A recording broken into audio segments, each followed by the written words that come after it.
Someone has shuffled my papers.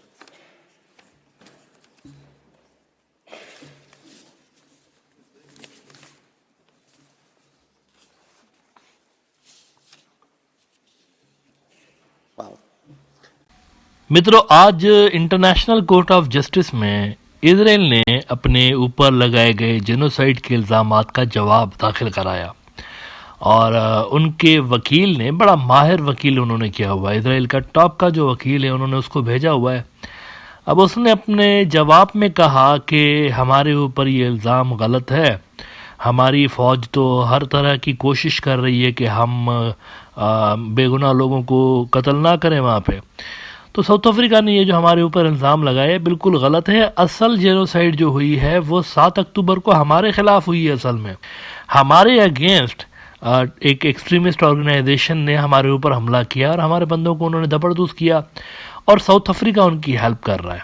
उन्होंने कहा कि साउथ अफ्रीका हमास का ही हिस्सा है और इंटरनेशनल कोर्ट ऑफ जस्टिस को साउथ अफ्रीका के अगेंस्ट उल्टा एक्शन लेना चाहिए। अल जजीरा रिपोर्ट कर रहा है कि Tal Becker, the legal advisor of the Israeli Ministry of Foreign Affairs, presented Israel's opening statements arguing that South Africa had ignored the events of October 7 and that Israel had the right to defend itself. Baker also stated that the court should apply provisional measures against South Africa, accusing it of maintaining close ties with Hamas. उन्होंने कहा कि इनके साथ, south Africa वालों के साथ Hamas के गहरे रवाबित हैं, तो दोनों को लिंक करने की कोशिश की। इस पे साउथ अफ्रीका की जो लीगल टीम है, बड़ी ज़बरदस्त किस्म की लीगल टीम साउथ अफ्रीका ने भेजी हुई है, उन्होंने इसकी शदीद मुखालफत की और मौके पे उन्होंने रिस्पॉन्ड किया। उन्होंने कहा कि हमारा कोई ताल्लुक़ नहीं है हमास के साथ, हम सिर्फ इंसानी हमदर्दी की बुनियाद पे यहाँ पर आए हुए हैं आईसीजे में, क्योंकि हम साफ देख रहे हैं कि एक पूरी की पूरी कौम के ख़िलाफ़ नस्लकशी हो रही है, इंसानियत के ख़िलाफ़ वहाँ पर जुर्म हो रहे थे, तो इसीलिए हम इजराइल को यहाँ तक ड्रैग करके लाए हैं। अल जज़ीरा ने इस पर रिपोर्ट किया कि south Africa's legal team represents the people of south Africa. Dengor said after the ICJ hearing, adding his country is pursuing the genocide case at the ICJ because we want to stop more harm to Palestinians and it is in the interest of justice. अच्छा, यहाँ पे कुछ Israeli माहिरीन को मैं पढ़ रहा था, इनकी मीडिया में देखता रहता हूँ, बड़े अजीब व गरीब और बेवकूफ़ाना किस्म के आर्टिकल्स भी इन दिनों छप रहे हैं। यरूशलेम पोस्ट उनका बड़ा न्यूज़ आउटलेट है, इसके अंदर एक ओपिनियन छपा है, पढ़ के बड़ी हैरत हुई कि ऐसे ऐसे लोग भी मौजूद हैं जिनको इंटरनेशनल लॉ का पता ही नहीं है और जो बेसिक चीज़ें भी इग्नोर कर देते हैं अपनी राइटिंग्स के अंदर। आज यरूशलेम पोस्ट में ब्रोक गोल्डस्टीन ने और जेरार्ड फिल्टी ने एक ओपिनियन लिखा है। इसके अंदर वो कहते हैं कि ICJ is illegitimate, look at that, गैर कानूनी है, but it is an existential threat to Israel. गैर कानूनी है लेकिन हमारे लिए एग्जिस्टेंशियल थ्रेट है। वो कल मैंने आपको बताया था कि आईसीजे में ये अगर प्रूव हो जाती है तो इजराइल के ऊपर इसके जो कॉन्सिक्वेंसेस होंगे बहुत ही ख़तरनाक हो सकते हैं। इनका ट्रेड सारी दुनिया से बंद हो सकता है, अब सारी दुनिया का बैन इनके ऊपर लग सकता है, कोई मुल्क के ऊपर अलाउड नहीं होगा कि उनके साथ ट्रेड करे। और इनकी जो वेपन्स की सप्लाई है, यानी ना कोई इनको वेपन्स दे सकता है ना खरीद सकता है, इंक्लूडिंग अमेरिका। जो भी यूएन के मेंबर्स हैं उनके ऊपर लागू हो जाएगा कि वो इनके साथ हथियारों की खरीदो फरोख्त भी ना करें। तो इनकी डिफेंस और सिक्योरिटी और इनका जो ट्रेड है दोनों धपड़धुस हो जाएंगे। अब इनके पास ईरान की तरह या बाकी वेनेजुएला की तरह तेल तो है नहीं कि ये ब्लैक मार्केट में तेल बेच के और अपना मुल्क चलाएंगे, ऐसा तो नहीं है। तो लिहाजा आईसीजे का जो फैसला होगा ना इनके खिलाफ अगर गया तो तबाहकुन हो सकता है इजराइल की, ये बात उन्होंने ठीक लिखी है। लेकिन ये जो बोंगी मारी है इन्होंने, दी आईसीजे इज इलेजिटिमेट, ओ भाई यूएन की बॉडी है, क्या बात कर रहे हैं आप? यूनाइटेड नेशंस की अदालत है, एक तरह से दुनिया की सबसे बड़ी अदालत है जहाँ पे मुल्कों के फैसले होते हैं, इसको कैसे आप इलेजिटिमेट करार दे सकते हैं? अब देखिए वो क्या कहते हैं, द यूएन, यूनाइटेड नेशंस दुनिया की सबसे बड़ी जो तंजीम है, the UN and its organs are no longer legitimate. कभी सुना है आपने इस तरह की बात? किसी सेंसिबल मुल्क या कोई सेंसिबल बंदा इस तरह की बात कर सकता है कि दुनिया के सबसे बड़े फोरम के बारे में अगर आप यूएन हटा दें तो मुल्कों के आपसी मामलात और ये सारी चीज़ें कहाँ पर डिसाइड होंगी? फिर किधर, किस जगह पे जाके ये फैसले करेंगे? अभी रेजोल्यूशंस आ जाती हैं, सिक्योरिटी काउंसिल में चीज़ें जाती हैं, जो कुछ भी है, कुछ हमारे पास दुनिया के पास कोई फ्रेमवर्क तो है ना, कुछ कोई तंजीम तो है जहाँ पर बैठ के कुछ नहीं तो एक दूसरे के दुखड़े सुन लेते हैं, कुछ तो है ना दुनिया के पास। अगर आप इसको हटा दें तो क्या बच जाता है फिर? तो एक बड़ा खतरनाक दुनिया हो जाएगी उसके बाद तो।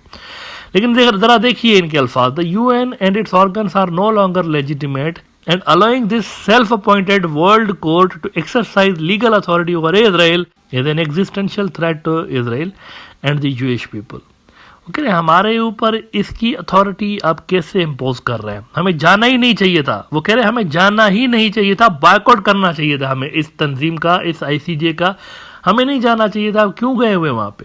कहते हैं Israel shouldn't respond to the ICJ, clearly a different response is needed. हम अभी गए हुए हैं ना, ये रिस्पॉन्स नहीं, दूसरा रिस्पॉन्स। दूसरा कौन सा? हमें जाना ही नहीं चाहिए, बायकॉट करें। The only way to win a war in which the terms of engagement are stacked against you is asymmetrically, or to put it differently, the only way to win a rigged game is not to play at all. वो कह रहे हैं हमें पता है हमारे खिलाफ decision होगा तो हम जाना ही नहीं चाहिए, डोंट प्ले दिस गेम, वो दूर हट जाओ इससे भाई। और आगे वो कह रहे हैं कि साउथ अफ्रीका के क्लेम्स के ऊपर बात करने की बजाय दुनिया में हमें आईसीजे के खिलाफ केस बनाना चाहिए। कहते हैं instead of defending against south Africa claims, Israel should focus on showing that the ICJ and Indeed all the organs of United Nations have lost their legitimacy and now do more to foster conflict than to resolve it.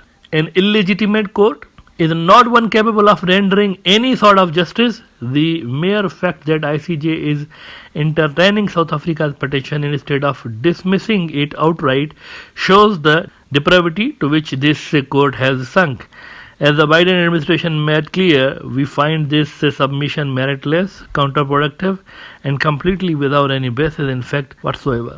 अब ये देखिए, ये कोई बहुत ही मकबूतुल हवास किस्म के बंदे ने मेरे ख्याल से ये आर्टिकल लिखा है जिसको बेसिक चीज़ों का नहीं पता गालिबन। देखें, साउथ अफ्रीका के अकल को दाद देनी पड़ेगी उनके पॉलिसी मेकर्स के। ये आईसीसी में नहीं गए, पॉइंट टू बी नोटेड। कल मैंने आपको डिफरेंस बताया था कि एक होता है इंटरनेशनल क्रिमिनल कोर्ट, एक होता है इंटरनेशनल कोर्ट ऑफ जस्टिस।